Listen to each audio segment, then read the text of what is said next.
Located approximately 12 miles south of San Jose in Morgan Hill, the SunSuite mixed-use project is in the downtown core, directly adjacent to the transit station, and only 1 mile west of Highway 101.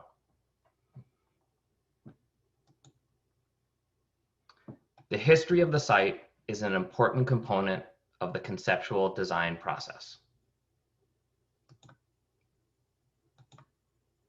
This animation illustrates the development around the project site starting from 2004 to current day. The prior structures were built in the 1960s and used as the SunSuite drying facility.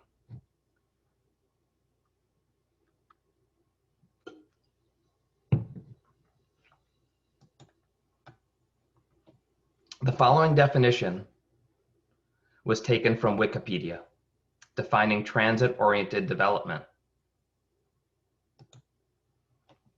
In urban planning, a transit-oriented development, a TOD, is the type of urban development that maximizes the amount of residential, business, and leisure space within walking distance of public transport. It promotes a symbiotic relationship between dense, compact urban form and public transport ridership by reducing the use of private cars and by promoting sustainable urban growth. This animation highlights the existing notable uses surrounding the site. This project is in downtown Morgan Hill, which has many breweries, restaurants, retail shops, and more. The city public park and the Morgan Hill Transit Station are conveniently located just east of the site. The Morgan Hill Transit Station is a train and bus stop. The character of the downtown streetscape is defined by the variety of artistic bike racks, street furnishings, planters, and pavement textures. As you can see in the photos, Morgan Hill has an eclectic mix of architecture, art, sculpture, and continues to add more with each new development. One of my very favorite restaurants is Trail Dust Barbecue. It's located on the same block as the project, which has made it pretty easy to get me on a site visit.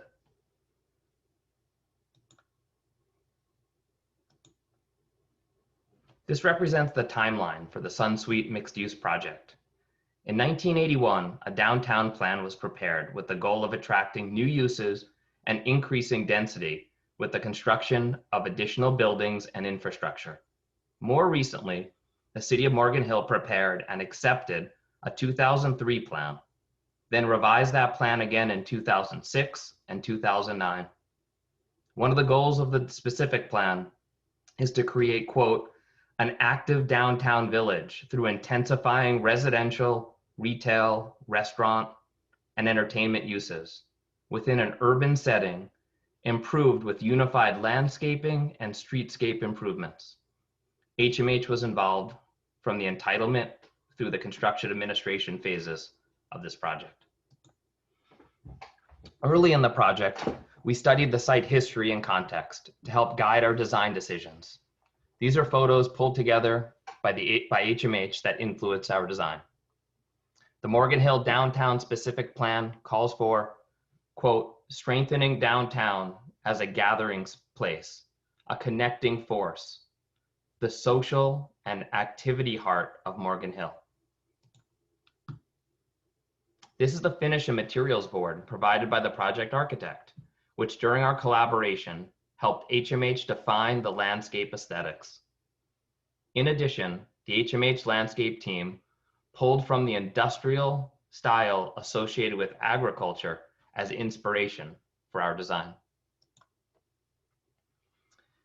When HMH was first brought on as a design team member, we were sent this concept graphic here shown on the left.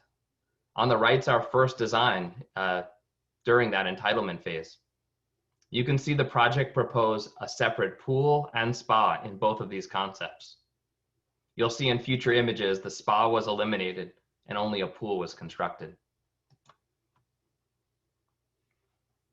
HMH was asked to explore alternate designs for expanding the sidewalk dining experience adjacent to the retail space.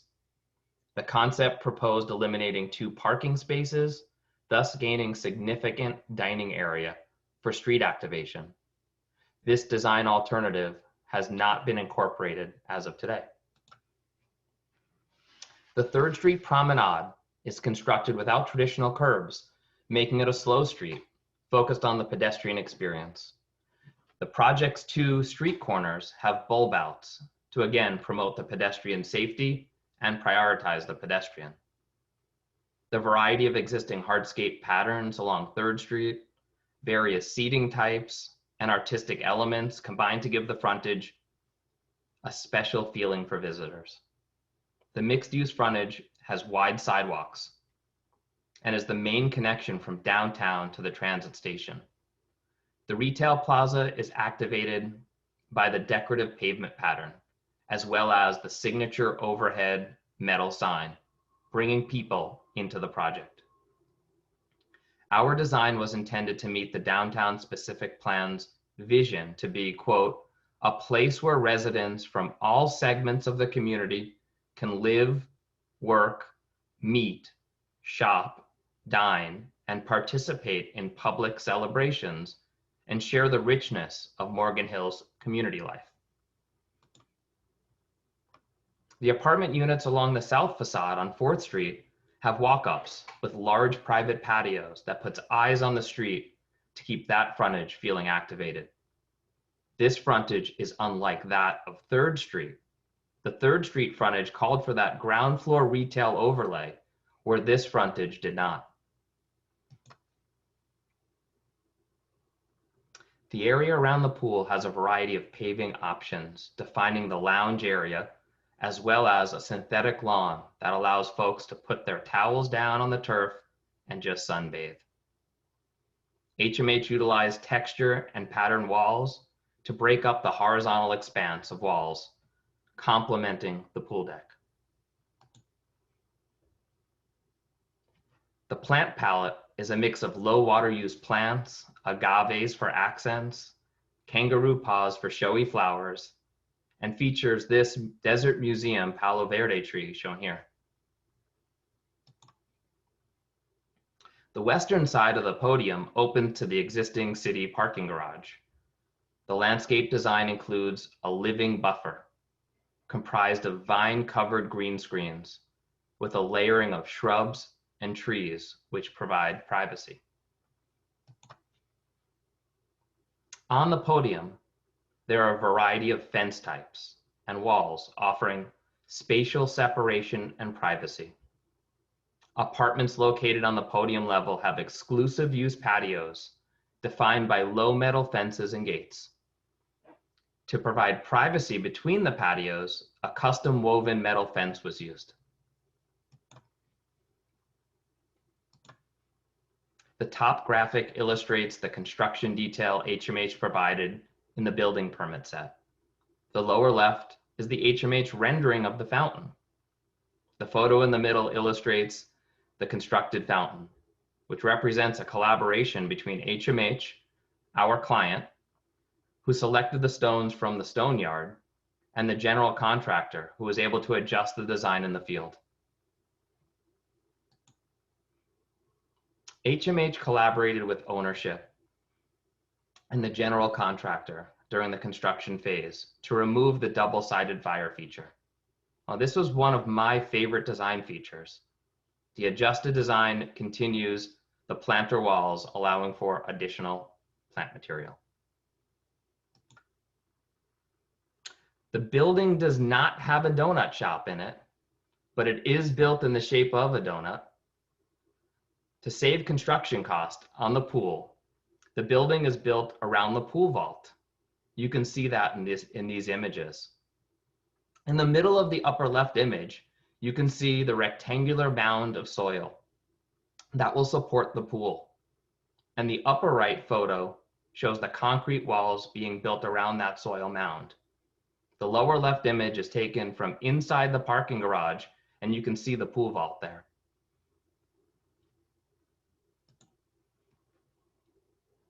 Working with the contractor, the secondary exit gate from the pool area was changed from a 2-gate condition how we envisioned it, to a single gate.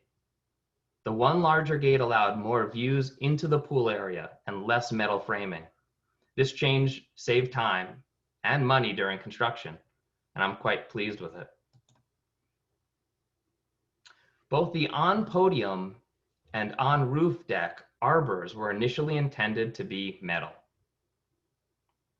To save on construction cost, HMH worked with the owner and contractor to change the roof deck arbor to wood.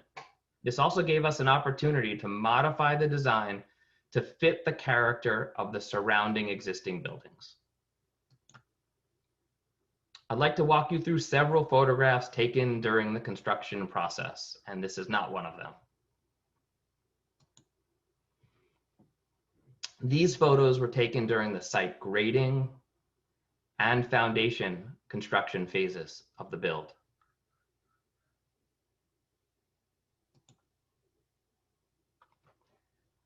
On the left, the foundation is being constructed, and on the right, the concrete podium deck is being poured.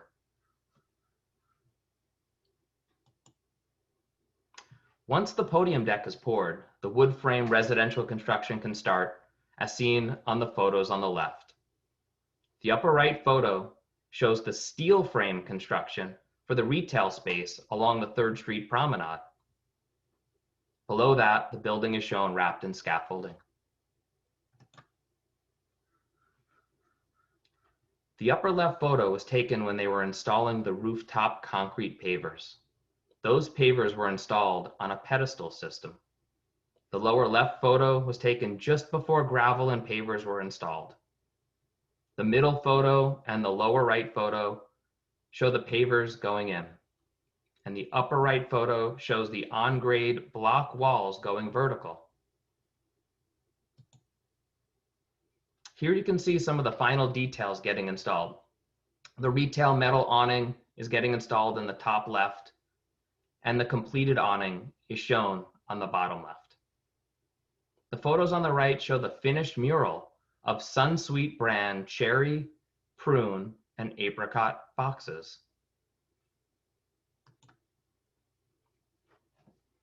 The top photo was taken when scaffolding came down in the courtyard. The bottom photo was taken near the end of the landscape install.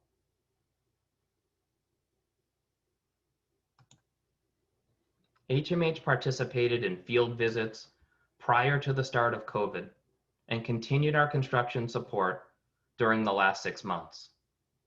During landscape site visits, I checked in on site with the owner's representative and had my temperature taken. They signed all visitors in and out of the site to allow for tracking and potentially tracing if needed. The landscape punch walk was attended by the general, installation, and maintenance contractors, as well as the leasing manager. We all wore masks and kept a minimum of 6 feet of separation. At HMH, we use a software platform called PlanGrid to take photos and notes in the field and then prepare our punch lists back at the office. This allows less time in the field and a better looking and easier to produce punch list for each project.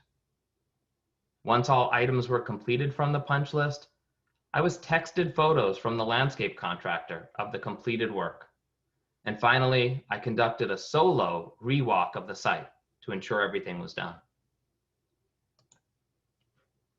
HMH provides 3D visualization graphics for marketing. This rendering of the picnic area and lounge adjacent to the outdoor kitchen was used by our client to promote the project during construction.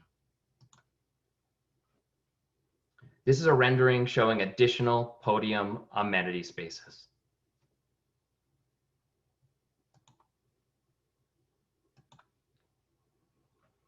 In addition to the 3D visualizations, HMH provides fly-throughs as well as virtual reality for a more immersive experience. This VR experience can be either in-house or remote, depending on the needs of our clients. The remote VR experience is available using a free-to-download app via your smartphone.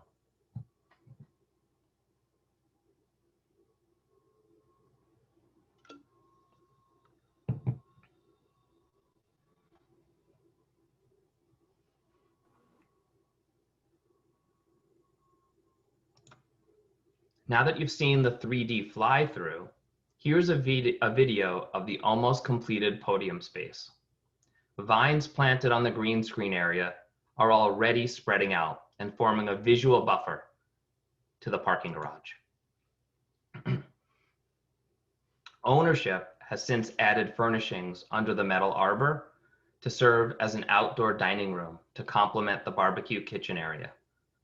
Furnishings have been added to the pool deck, offering residents and guests seating flexibility, where we had initially conceptualized the spa.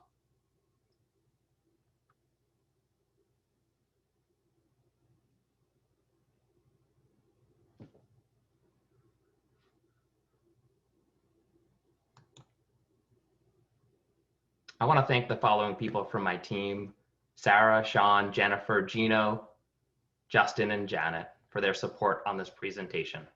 For more information on the SunSuite Mixed Use Project, please visit our website using the link shown.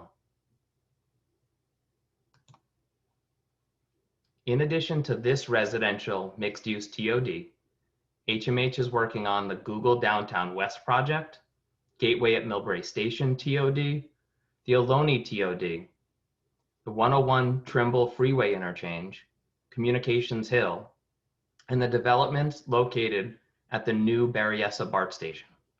For more information on HMH's services, projects, and people, please visit our website.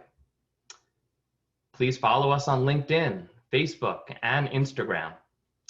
Thank you, Crew Network, for having me present today. Appreciate it. Had a lot of fun.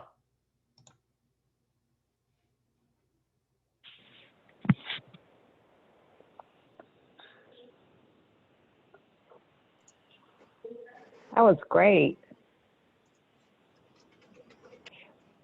Brian, we had one question. Who was the contractor on that? Ken Connors. He is a personal friend of the owner and came with a fantastic bid. I've worked on several projects with him, and he and his son have their own team. RW Development. I can follow up with you what their website is. They do great work.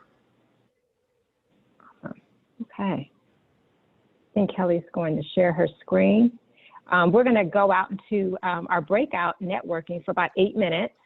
And so we have two questions. What business opportunities are you currently looking for? Or how can you help your breakout roommates with their business? So let's spend the 8 minutes wisely, and we will see you back for our next presentation.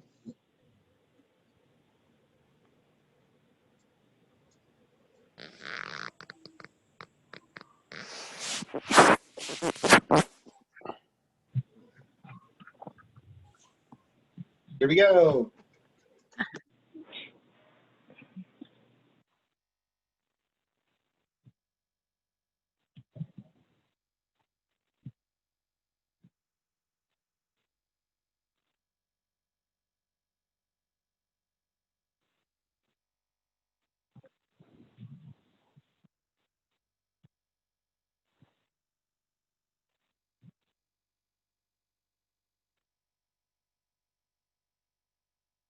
So is this our breakout group, Kelly? Or are we still being distributed? Hold on, let me unmute. Okay, I'm like, I don't know if I get distributed to a breakout room. I don't see it. Are you still being distributed? It seems like people are coming in and out. So I don't know, I guess we're done. Oh, we're 7 participants. I think it's us, right? Who else is in here? Danette. Well, I see two of my associates are in here. Jacqueline and Susan are both from HGA as well. Everyone else has. Why is it only doing? Oh. Someone else just went. But I don't know. Now it has 6. Did they forget about us, Kelly? I don't know. I don't know what to do at this point. We'll just stay here, I think, right?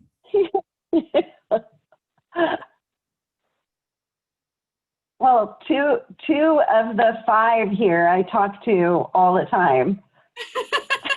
Well, Well, that's okay.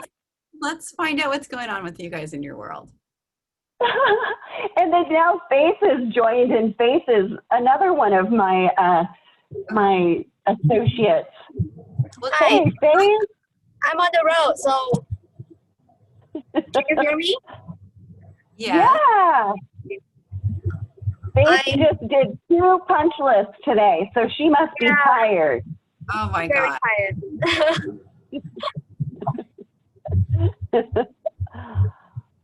I'm checking. And Jacqueline's going to be driving my presentation next. All right. Well, at least it's not Faith, so that's good. That's good. Good planning today. That's awesome. That's awesome. I've never met Allison. Maybe Allison can introduce herself. I haven't either. Allison, can you put yourself off of mute and share with us?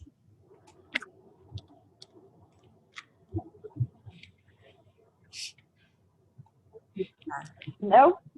No? Okay.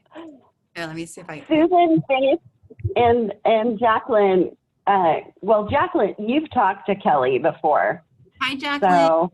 I know. Good. Thank you for supporting us on this event. It's been great. And so far, the first has gone great. And I'm really excited about your guys' presentation. Definitely the rest is the highlights right in the middle. Well, I'm kind of bummed though. I didn't realize that HMH was kind of going to do a dog and pony show too. We just stuck to the project. They were so excited about it. They put so much work into it, and they were definitely like on board from the minute I said, "Are you guys interested?" They're like, "Yeah, we're working on it now. We're gonna get it done." You know, they were definitely excited about it. So I think it was an interesting presentation. Definitely. I mean, you don't always think of as landscape as maybe being the most exciting topic, and they did a great job with it. So. Well, actually, we're working with HMH right now. We've done a Google project with them, and Susan, who's not showing her face right now, Susan worked with them, and I think Faith did a little as well on the Google project. And then I'm working with them right now for Align technology, you know, the Invisaligner. Yeah. So Lisa, I'm looking at the rooms right now, and it looks like I could move Jacqueline to a group, and I can move a few of you into a group. So I'm going to move you guys. Oh, there's Lee. Hi, Lee. You're supposed to join, and you haven't joined. That's what it is. I think maybe because you're on the phone. That's what it is. Everybody's on the phone is not joined a room. Well, yeah, you know, I don't, because usually when you join groups, there's like a button that you select to go to the group, but I don't see it. Right. That's so interesting. I think it's because you're on the phone. Let me assign Lee to a room. There we go. So yeah, and I think because I set it up, I don't think I get to go to a room. So I have to be home base. I'm home base. It's okay. We can chit chat. I know, exactly. I intentionally didn't join a room because I have way too much going on around me. So I'm not opt out of that at the moment, but thank you. As you can hear, the dogs, the kids. I can hear the dog. It's like, yeah. Yes, yeah. Well, anyways, so Lisa, how are you doing? How's everything going? Are you guys hanging in there? How's the team? We're incredibly busy right now. It's, you know, I mean, we had our ups and downs, but I think during the last 7 months, we've kind of held our own, especially at the San Jose office. So, and the positive, Faith just completed 2 punch lists. So our projects have been built and finished. Congratulations. So, Complete 2 punch boards and starting the SD package for another one. I cannot breathe. I know. So it's kind of crazy right now, but if we do this again, a project that we're really proud of that Faith just actually left is SAP, and we would love to share that one if there's another virtual tour scheduled. Nice. It is we were both there on Friday, and then she's there again today for the furniture punch list. But I have to say, it's one that we're really proud of. So if there's another opportunity, we would love to share it. That's awesome. Yeah. All right, guys. Well, I'm going to close all the rooms and get everyone back on track. Let's see. Okay. We got a minute before they come back, so. Okay. Are you ready, Lisa? Jacqueline's going to share the presentation and drive it. Okay, get ready. And all. Get ready because Michelle's going to do an intro in a minute. Okay? Okay. Okay.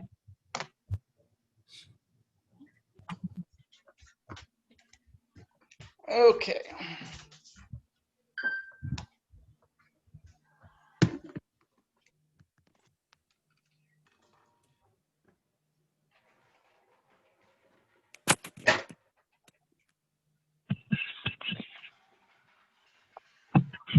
Welcome back, everybody. Welcome back. Lisa. Hello. Lisa. I love that picture, Lisa. So pretty. Oh, thank you. You're welcome. We're back out. Back. Brian, you're not driving anymore. No, I'm drinking. You're good. That was fun. It's fun. Uh-oh. You ready, Michelle? My computer's stuck. Is it? What? Okay. Can you believe that? My computer froze. Okay, apologize. Great chat. So next up is Lisa Macaluso from HGA, and she's a principal senior project manager and interior designer with over 28 years at HGA, a national multidisciplinary design firm rooted in architecture and engineering. Lisa is a local from San Jose and has been a member of CREWSV Silicon Valley for over 10 years. She is an expert in strategic planning for technology startups and professional service companies. Through her leadership in corporate architecture, she strives for great design with a positive, lasting impact that supports the collaborative needs of her clients, the environment, and the community. Welcome, Lisa with HGA. Thank you. Yeah, I was definitely going to mention my long history with CREWSV Silicon Valley. Have been on the board for a number of years and have recently transitioned off, but have had a fabulous time as in the Rising Leaders program, which is a great program for our rising leaders. So anyway, today, enough about me and my love of CREWSV Silicon Valley. My name is Lisa Macaluso. I'm a principal with the HGA San Jose office. We are a national firm, 11 offices across the country, but we have chosen our Adobe East Tower refresh to share with you today. We have a bunch of projects that we would love to share, but our task was to find something that was really interesting visually in terms of showing you some of the virtual reality, just to show you some of our capabilities. Plus, with this specific project, we did a great video for marketing purposes that was actually filmed on a Segway. So we just thought that would be kind of fun to show you. But first and foremost, we're going to start with this design development presentation that we created as we were selling Adobe on our design concept. So this is their existing floor plan. Adobe's existing space in the East Tower was 15 years old and was dark and basically a labyrinth of enclosed offices that was in dire need of updating. Adobe wanted to create an open and flexible and efficient work environment with a revitalized Adobe identity for their employees. Jacqueline, you have to show, yeah. This, you could obviously tell that this floor we were selected to create solutions for 4 floors, but these 4 floors were in desperate need of a remodel, and these pictures prove it. So Jacqueline, you can move to the next, there we go. This is the floor plan that we came up with, but I do want to just let you know that HGA always strives to listen to each and every client to gain perspective on the individual company, and not, we don't like to provide just a cookie cutter approach with an HGA look. We get to know the client and provide unique solutions specifically for that client. HGA was hired to provide a more open and collaborative environment, more in line with the current Adobe space standards and design guidelines. We needed to provide a destination for its most valued and biggest asset, their people. And our challenge was to create a space so that they could do their best work. So we're going to get into a couple of the concepts that we created for them. And we really looked at these as a nod to our local areas. And the fact, you know, we wanted to incorporate Adobe's local values into the 4 floors we created. The first concept theme was California Coastal. And as you can see with all these images, we always create a, yes, it is capital, I see that, Christy. We always like to create what we call mood boards, if you will, that kind of guides us in our schematic design and design development process. So obviously, these were all images that inspired some of the things that you'll see in the presentation and in the videos later. Next slide, Jacqueline. So you can see here that the fabric and carpet was used to mimic the playfulness of beach umbrellas. And in the next slide, you'll see that the carpet was custom designed to mimic the ocean waves and sand. And you can see that kind of implemented on the floor plan that you'll see here, where the core has the start of the ocean, and then you see the waves going into each of the open office environments. And of course, you also see our thoughts in terms of, you know, providing that that mimic and playfulness of the beach umbrellas in some of the specific areas as well. The next slide shows, you know, of course, acoustics are always a concern when it's a highly open environment with conference rooms. So the conference rooms, a lot of them had felt walls that we tried to mimic the look of coastal shingles and, you know, the look of coastal, you know, beachy woods. So then the next slide shows our other concept, which is the Santa Cruz Mountains. And, you know, inspiration gathered from all these images again gets, you know, the visual inspiration becomes our design within the space. So you could see with these, you know, the beauty and the filtering light that comes through the beautiful redwood trees. And with the next slide, you'll see that we tried to mimic that in the carpet on those floors that were the Santa Cruz Mountain theme. And with this plan, you kind of see how that portrays in plan view in terms of, you know, kind of the forest floor, if you will, and the filtered light that comes through the beautiful California redwood. Next slide. The acoustical wall finishes on the Santa Cruz Mountain floors were mimicking the flowers or vegetation, or like I said, the forest floor. And then we brought in the coastal woods on these floors as well. And, you know, so next we're going to look kind of at our virtual reality video, and then and kind of, you know, how we presented to the client one thing that you're going to see in here is the fact that we played on the graphics of each of the themes as well. And it was a nod to local artists, which you'll see in this video. And we worked with Media Objectives environmental graphics to create those opportunities.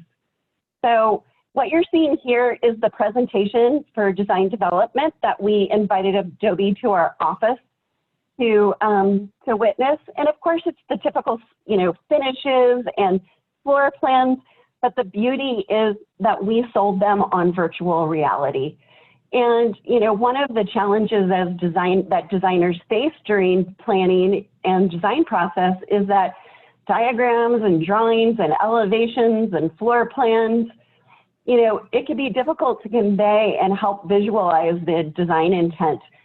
So by taking advantage of the virtual reality tools, HGA was able to teleport the client into concepts early and allow them to actually walk through the virtual space to better understand the layout, adjacencies, workflows, what you come off of the elevator and see. That we still had tight corridors, but then it opens up into a beautiful, break area. So it really allowed us to show the client what it would look like, when it was all done, and it helped them, expedite the entire process, and it reduced schedules because we got the final decisions on all the design concepts faster than we normally would. Additionally, VR has been able to replace some of the in-person meetings with remote meetings. And of course, in the day and age we're in right now, that is such a powerful tool to sell our designs to our clients when we're doing everything virtually right now with COVID. So now we're going to unveil the actual final product. And I said earlier, this was a video that was taken by our photographer on a Segway. So I'll just kind of talk about it as the video progresses. So coming off the elevator, we created these really informal collaborative areas to kind of have a separation of high traffic area to workstations. And as you could see from the virtual reality to the actual video, the real space turned out quite similar.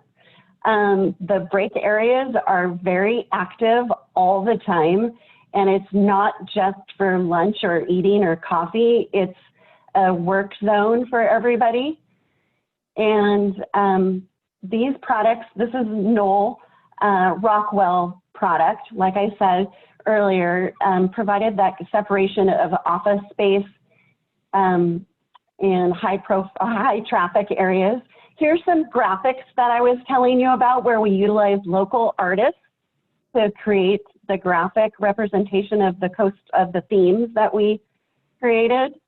And again, the coastal wood, the representation of the acoustical felt panels. Here's some more graphics that we created that really, hit home with the coastal design concept. More office areas. This is my favorite elevator lobby, and obviously hits the coastal theme quite well. And we end back up in our break area. And I do want to let you know that it was a great partnership with the client, but also with BCCI and MO Environmental Graphics. And obviously, teamwork always makes a project successful. So that's it for the Adobe project. Wow. Thank you, Lisa. That was great. That room reminded me of like a dating room that you see on one of the reality shows.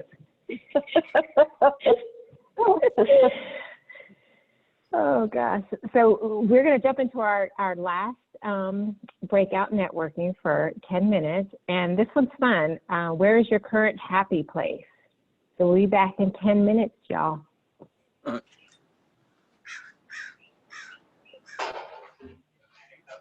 Happy place. Happy. Happy place. Happy It's right here. I got wine.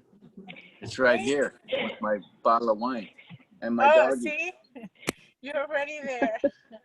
I'm there.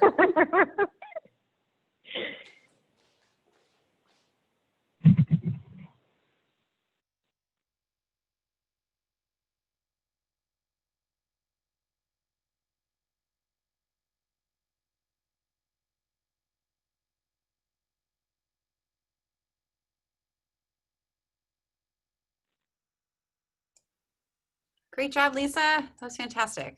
That was Really excellent. good. Thank you. Thank you. I don't, you probably obviously didn't see the chat, but I'm like, I need Lisa to make me a mood board for my home. Great. So inspirational. You know, we do that on every project. You know, it just helps our design team get creative, right? I Two love of my design team members are in our room again because we can't get into rooms, right, Kelly?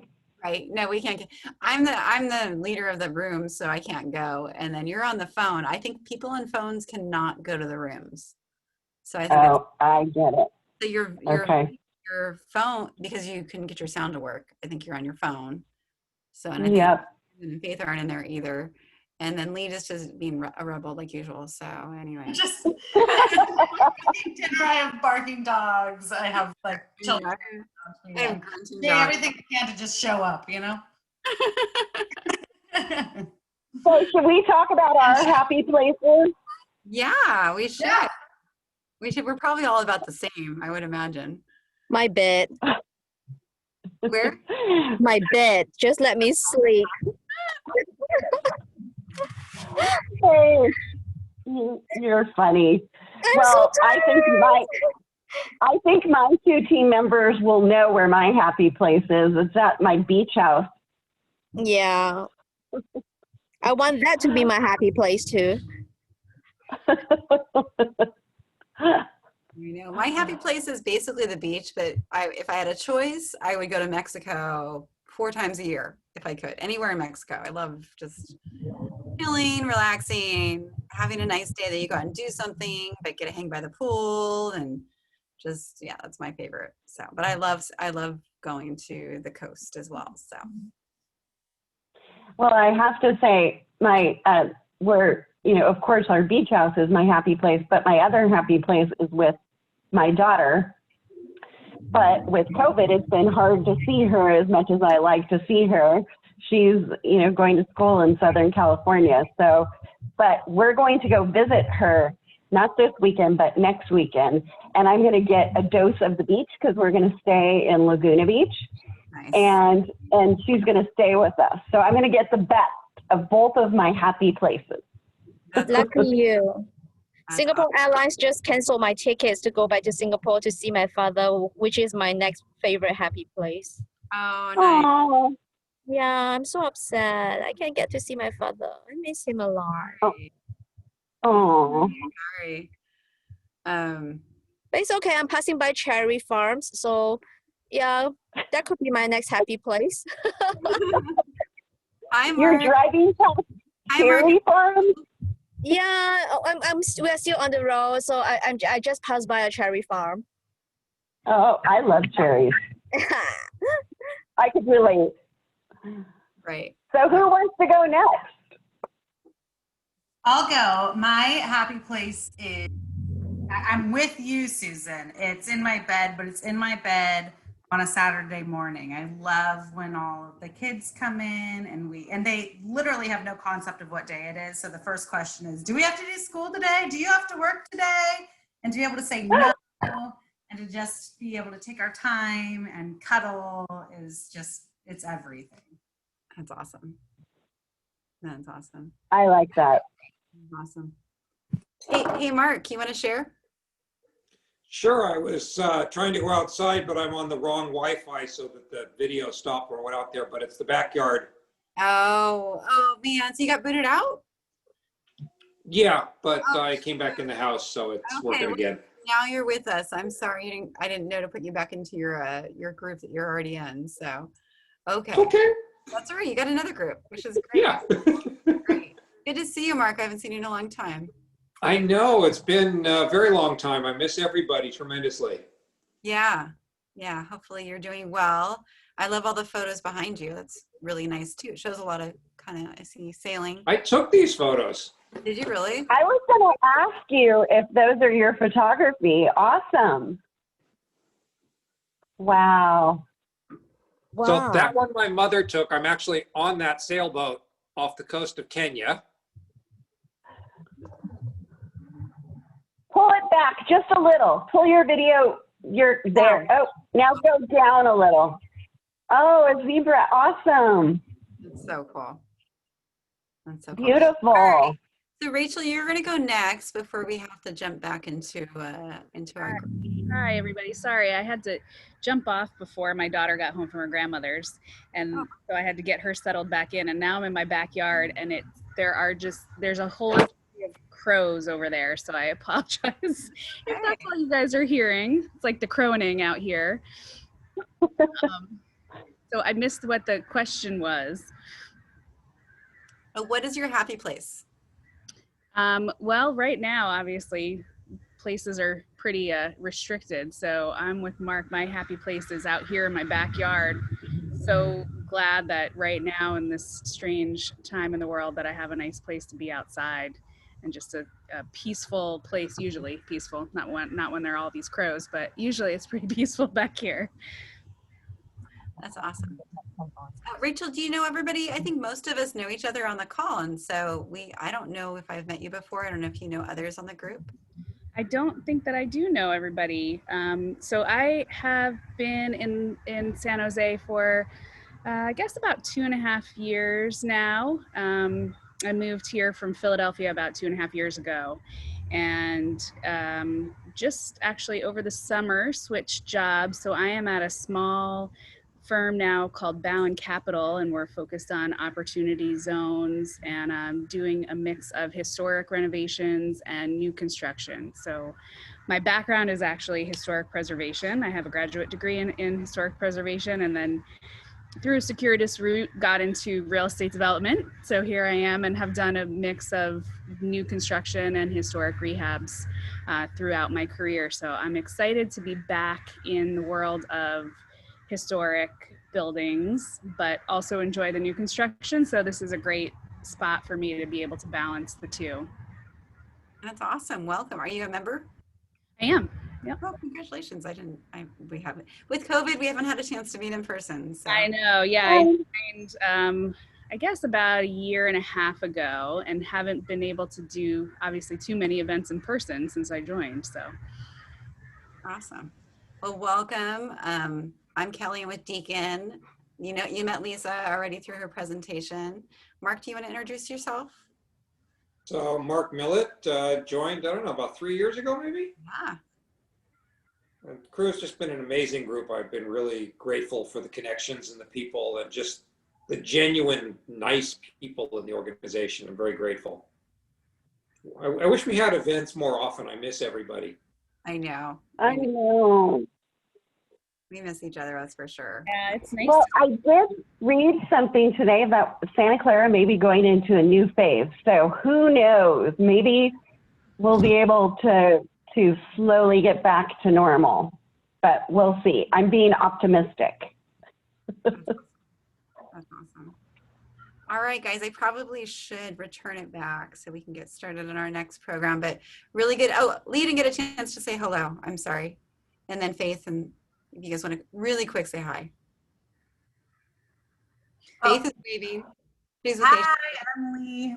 I'm with One Workplace. We do corporate interiors, and I think we probably corresponded last year when you joined, because I'm the director of membership and was on the committee last year sending out the welcome emails. So we're so glad to have you. All right, guys, we're going to head back. See you guys soon. Nice to see everybody. See ya. Yep.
Welcome back, everybody.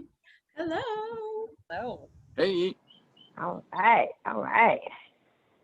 Well, everyone, we are on our last presentation and hope you had fun in your breakout rooms. So we have the pleasure of hearing from Chris Good, the creative director at One Workplace. Chris believes in the power of design to do good things for other people. His work is devoted to changing the way we think about the shape, the built environment. He is a frequent speaker and presenter at events across the country, leading active workshops teaching the power and influence of design.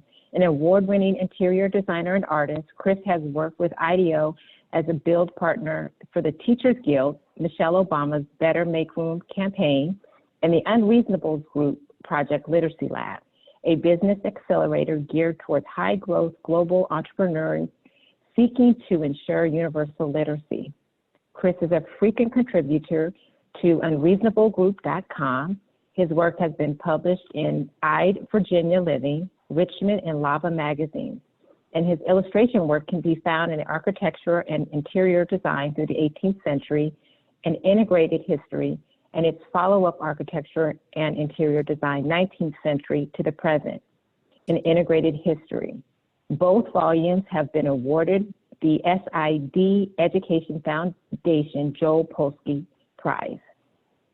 Everyone, welcome Chris Good. Woo! Thank you, guys. And I'm getting text messages right now that apparently this is what I used to look like when I wore professional clothes every day instead of a t-shirt. So I'm glad that was up on the screen. Cool. So I'm going to go ahead and throw my screen share up on the screen and walk you guys through a project that is completing as we speak. In fact, it is opening up to the public this week, and we're super excited that many of you potentially will have the chance to go see it in person. I'm not going to spend a ton of time talking about One Workplace. I think a lot of you guys know who we are. If you don't, I know Lee Knight and Amy Nevea are on this call, and they can definitely help you figure that out. But this specific project that I'm going to talk to you about tonight is a partnership between our organization and a not-for-profit called Workplace 2030. And Workplace 2030 was founded by a gentleman named Brandon Cook, who works for a tech company here in the Bay Area, who had been wondering about how do we help organizations find their path, find their way back to a safe way of work. So they have the confidence to send their employees back to a world of work that feels safe, that's engaging, that's better than the workplace was before this pandemic began. And so he started assembling a group of technology leaders, people in architecture and in epidemiology to sort of find the brightest people he could think of. I don't know how I ended up on that list. That was a mistake. But finding these really smart folks who could help tell a story around what that return to work looks and feels like, and to not just talk about it, but to in fact build something and invite people to come see it and experience it firsthand. The photo that's on screen is Dr. Maureen Miller. She is an epidemiologist from Columbia University. She played a large role in this project, helping us make sure that the solutions we did bring to bear, in fact, were safe and sound and in alignment with good practice around a safe return to work. And the solutions ranged from a wide variety of approaches. And certainly we are addressing the interior physical environment aspect, but there's also technology aspects and information aspects, from hands-free access, automated temperature checks, air purification. Something I'll share with you guys in a little bit is actually 2 different ways that we solve for the air purification solution. Creating spaces for work that align with the modes of work that we think people will want to have available to them when they come back. Of course, making sure we're paying close attention to materiality and the sensory experience. And lastly, making sure that the space is tied and tells a story about the community that it lives in. If we're all going to come back to workplaces, those workplaces should be a part of the towns and cities that they live within. So the beginning of our design process began actually trying to figure out, what does work feel like for people who are going to come back? What is it like if you, probably like almost every single one of us, certainly on my breakout calls this was the exact story, are working from home and potentially working from the office in some shared way in this near future. we have this kind of blended experience of working all kinds of places. So what does that look like when I know I need to come into the office tomorrow? Can I pull out my smartphone? Can I reserve a place at the office so that I know there will be a safe place for me to go to when I get there, to allow that device to in fact recognize me when I arrive, so that part of my check-in process is automated and through the tools that I'm carrying by way of a smartphone in my pocket, so that when I get there,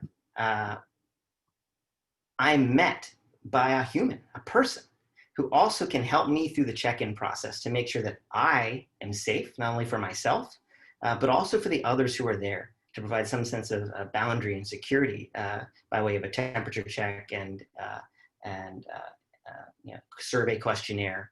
When I get to my work desk, that desk is there for me. I check in, it's mine for the day, but I also have access to a whole variety of other experiences, places to go focus, places to connect with others, places to engage in a mixed experience with other people who are also working at home, just like I was yesterday or that morning or that evening. So we wanted to bring all of those experiences to bear and pay very close attention to some thinking that we'd already put in place. That I think some of you have maybe actually heard me talk a little bit about some of these topics, so I won't spend a lot of time on them. But this idea of making sure that first we solve for health and safety, and then we solve for how do we create great places for people to connect and feel belonging at the workplace. And then how do we feel about what is my experience like when I am fully contributing to the organization? I feel safe, I feel connected, now I'm gonna do my absolute best work. And then lastly, how do we help that organization transform itself into a totally new way of thinking and working and behaving around our thoughts of what role does the office play in our work lives? Making sure that we think about ideas such as propinquity, which is this natural sense of human beings to build relationships with the people around us just because they are physically around us. And of course, addressing the materiality situation, not just throwing antimicrobial solutions on everything in the building, because in fact, many of those antimicrobial solutions either present human health hazards or sustainability issues. So we need to make solutions that are cleanable, that don't collect dust and dirt, that are durable, and of course, protect the environment. And then lastly, address a space that looks through two specific lenses, a lens of focus and a lens of social connection, as we think about individual rooms and individual spaces that support our ability to apply what we do, both individually or in social connection groups, to learn new tasks and skills. Learning has to be a big part of our new work experience. And then of course, rejuvenate, which for many of us prior to the pandemic used to be what we went home for. The office, we went to work, we worked all day, and then we went home to recenter, to relax, to de-stress. Now that many of us are working at the office every single day, or at home every single day, that experience has changed. Does the office now play a role in giving us a chance to recenter, to play a role in our personal wellness? And then making sure that the physical environment, from the textures to the colors to the sensory experience around it, are one that's welcoming, that's warm, that's human, optimistic, resilient, that we want to be a part of. Going to work is now going to be a choice. And if the place we're going to isn't a place worth going to, we won't go.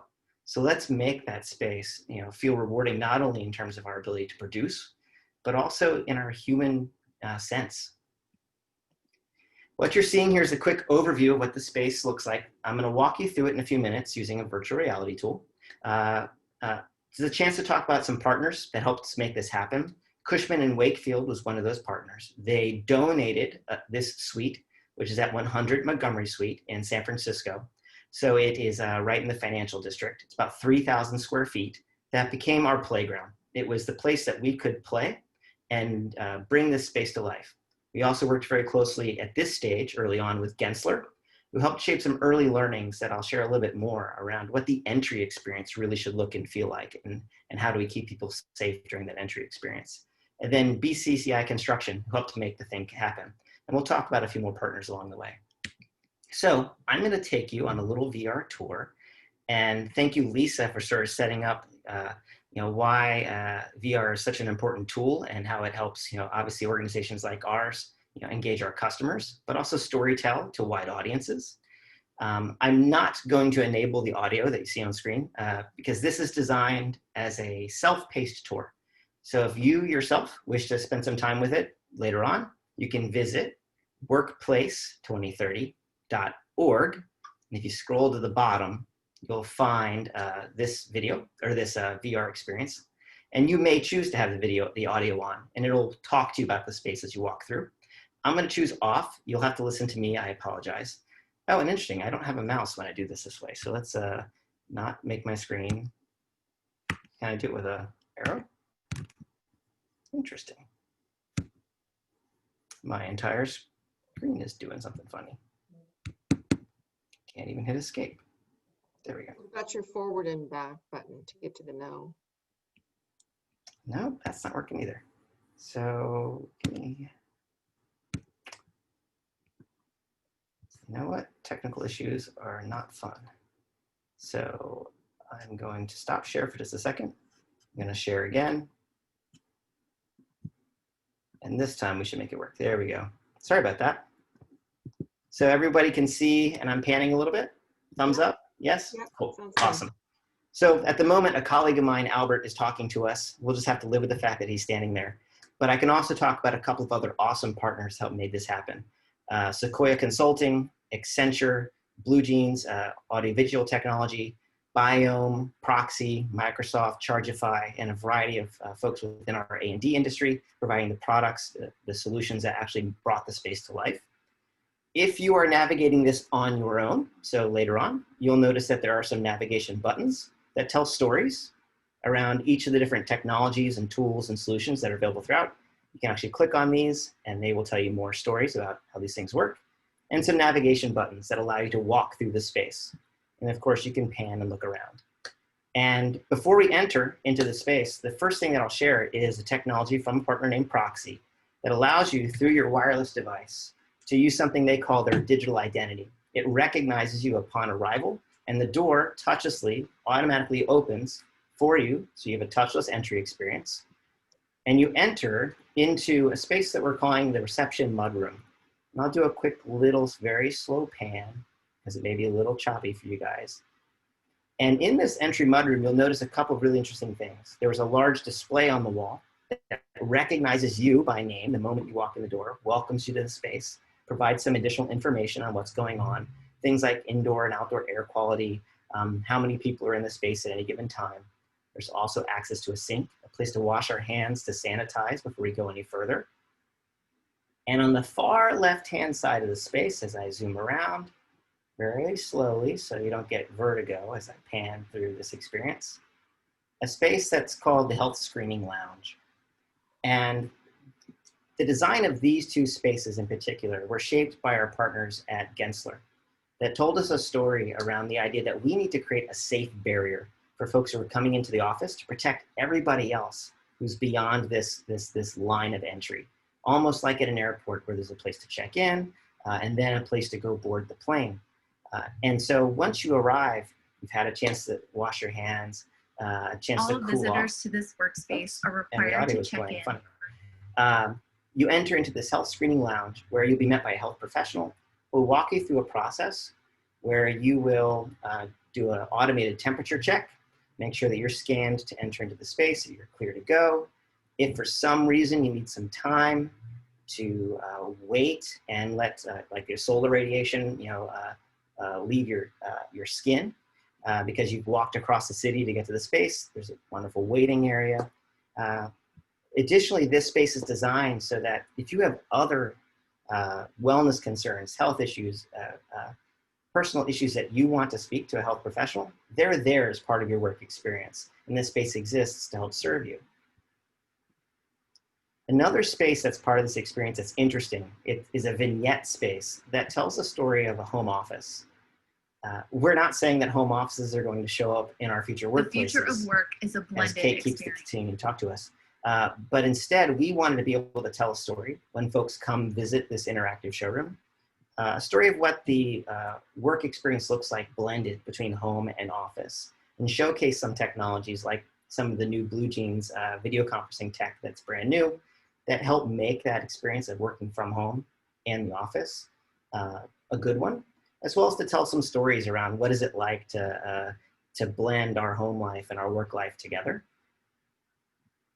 The next space I'm going to jump to, I'm going to go across the space, to, jump pretty far across and mute Kate before she starts talking. There we go, cool. Is we're going to open up into the main space, which includes an open office work area that I'll talk to you about in a little bit more, some nearby open collaborative space that includes some open video conferencing technologies, and, oh, sorry, I'm going to scroll really fast, I apologize, a wellness space. We'll start there. I'll walk you into this respite room. Earlier, I told a story about the blending life of work and home and how we may now need places to go. Finding focus and collaboration. Sorry, Kate. Places to go to meditate, to recenter, to stop and think, to read, or to have a private conversation, with someone else. So how do we make that experience a welcoming one? A soft and caring one? We're going to do that mostly through the textures and materials that we bring to bear in those spaces. And so this space was designed with that in mind. It's a very, very warm, a very welcoming, a very friendly and optimistic place to spend some time, especially if we're now looking as our workplaces as a place to have a little bit of that rejuvenation experience.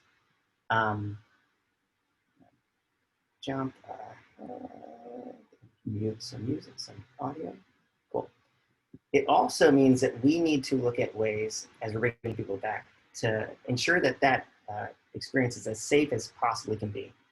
Now, thankfully, in this building, we've got some operable windows, so that's nice. We have some airflow that we can bring to the space, but we're not going to rely solely on that. In fact, we're going to look at two other very distinct technologies. One from a company called Molecule. You may have seen their ads in your Instagram feeds or online. They sell air purifiers. Mostly, they've been popular due to their residential style air purifiers. They're small units that use a technology called PICO that uses a photoelectrochemical process to oxidize particles that it captures. So it doesn't just filter air by capturing stuff. It actually kills what it captures. They've launched a new product, their Pro RX. That's this large industrials designed unit that's meant for big open office spaces. It's medical grade air purification, as well as using biophilia. So we partnered with a company called Biome, and throughout the space, you'll see these units that are live living walls that are fully self-sustaining units. We don't add any additional water to those units. They manage and maintain themselves. They're a functioning ecosystem. And while they're in the space, they are pulling particulate as well as CO2 out of the air and releasing oxygen back into the space. So it's a living, breathing space. We are also using some of these smaller molecule units, the individual units throughout the space, in every individual enclosed room, in every open collaboration is best workspace. So the small units that you might be more familiar with, there are a variety of them there in different sizes that manage a variety of square footages from 200 square feet up to 1,000 square feet. And in addition to those units, spaces that allow us to really capitalize on the flexibility and mobility of employees who are going to come back to this space. They're likely not going to come back and sit at that one desk all day long. They're coming back to get a whole lot of other experiences. In fact, I think most folks who are going to return to work in this new environment, the desk is probably one of the spaces they're least interested in returning to. They want access to conference rooms, access to focus areas, access to collaboration spaces. And so what we want to create here is really an open community where people can choose to come, but have the ability to move throughout the space and engage in many different experiences. Mobile power is going to play a large role in that, allowing people the freedom to move space to space and have access to power wherever they go. And as we look at this open office workstation, you'll see that, oops, not the chair. I wanted to actually go in the workstation. Sorry. access to tools like mobile charging at your desk, and mobile screens that can be rotated. So this screen is on a pivot, it can be turned around, and I can create a barrier. If someone chooses to work here today, I can create separation between themselves and me. Or if someone's working over here, they can create a barrier for themselves. Let me take a step back. So the biggest learning that we had about creating this space is creating an experience that is both welcoming, that people want to be a part of, that is safe and addresses all of their safety and security concerns, from checking in and making sure that the occupancy of the room is not being exceeded at any given time, to measuring our temperatures, to measuring the particulate that's in the air, to filtering that air, as well as creating a visual environment that we really want to be a part of. Another piece of that is actually the sensory experience, the art that's all from local artists here in the Bay Area that tells stories about the communities that people live in, as well as things as simple as smell. There are diffusers throughout the space that we have worked with a perfumer to create custom scents that are uniquely tailored to each experience that we want to have, whether that's a focus experience, a high energy experience, a relaxing experience. So that this, almost a spa-like experience, is coming to the work, so that it is, again, like I said earlier, a place that is really worth coming to. So with that, I'll end the presentation, and thank you guys for letting me share a little bit more about Workplace 2030. If this is a space you wish to experience in person, connect with Lee or Amy, and they can set you up with a tour right there in San Francisco. So thank you guys. Thank you, Chris, so much. Before you put yourself on mute, can you give me a number, pick a number between 1 and 31, please? Between 1 and 31, we are going to say yes. 17. 17, okay. So we have a raffle for DoorDash for $40. And so while Kelly checks to see who the winner is, I just want to thank all of the presentators today. You guys did a fabulous job, and everything was so interesting. We really appreciate y'all taking the time out to share your projects with us. Kelly, who won the raffle?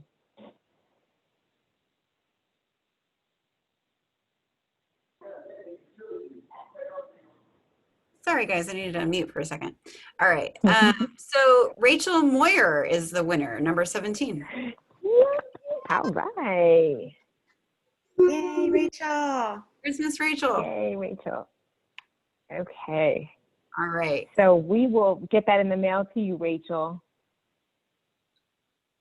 Thanks, you guys. Christy. Yep. Christy, do you have anything to say before we leave? I just want to thank everyone again. This was such a fun event. So neat just seeing positive projects and what's happening in the future. And Brian and Lisa and Chris, thank you guys. And thank you again to our sponsors, with HGA and One Workplace presenting today. We really appreciate you guys. And I see Gina on here too. Gina. And Michelle. We have so many sponsors on today. But, have a great rest of your week, everyone. And stay safe, stay healthy, and we'll see you guys on later this month for our next program. All right. Bye. Thank you. Bye. Good to see you. Bye, everyone. Bye. Hi. Hey, Brian. Oh,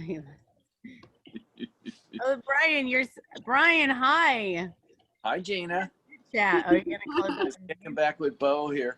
What's up with your background?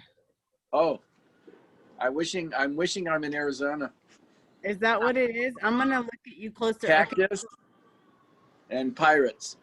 So wait, is that like wallpaper, a poster? What is that thing? Well, it's I'm outside in my little cabana thing, and it's like a screen, a back screen to give me privacy from the 2-story house next to me. Oh my God, are you in Campbell? San Jose.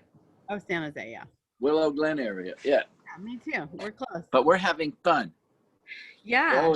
Bo fell asleep, but he's old. So you're in your backyard, it looks like. Yeah, and I'm close to you. I'm Yeah, in that's right. I'm in Cambrian That's right. with red wine as well. I'm actually looking right now for a home in the desert. Are you? Nice. Well, I got to retire here in a couple of years. I got to go. So I got to get out of California. Where are you going? Don't buy now. Wait till the house. Flagstaff, Arizona. Oh, I just had friends who moved to Scottsdale. They Yeah, bought well, I'm looking in Scottsdale and Sedona and Flagstaff. With global warming, I may have to stay out of Scottsdale. I've had a place there before, but this year I was down there in the summer. It was 119 degrees for a couple of days. That is oppressive heat. Oh. But actually, anything over 100 is like ridiculous. Do they ever have power blackouts there? Not so much.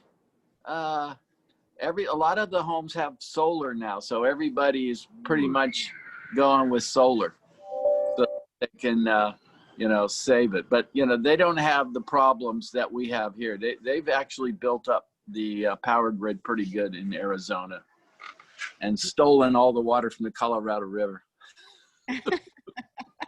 So they don't have the problems that we're having. Well, I sure miss our in-person events. I know. Hey, we'll have to get together and do something now that we can eat outdoors in places.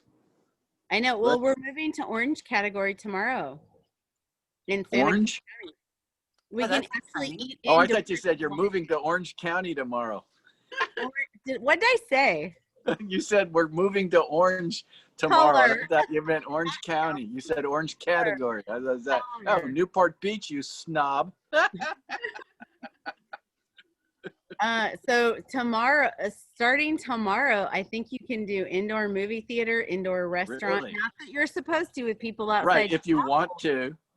We're Yeah. a DevCon Orange, huh? Yeah. Great. That's great movement. Hey, Mm. what about I'm going that? to continue eating outdoors. Does Kelly want to hang up? She's like, I'm ready to go. If I hang up with you guys, you're going to be done. So. Oh, okay. Hey, Brian, all one right. time. We'll see ya. Bye, you Bye. guys. Talk to you guys. Bye. We can meet offline. Let's meet offline. Bye, everybody. Bye. Bye. Guys. Bye. Bye.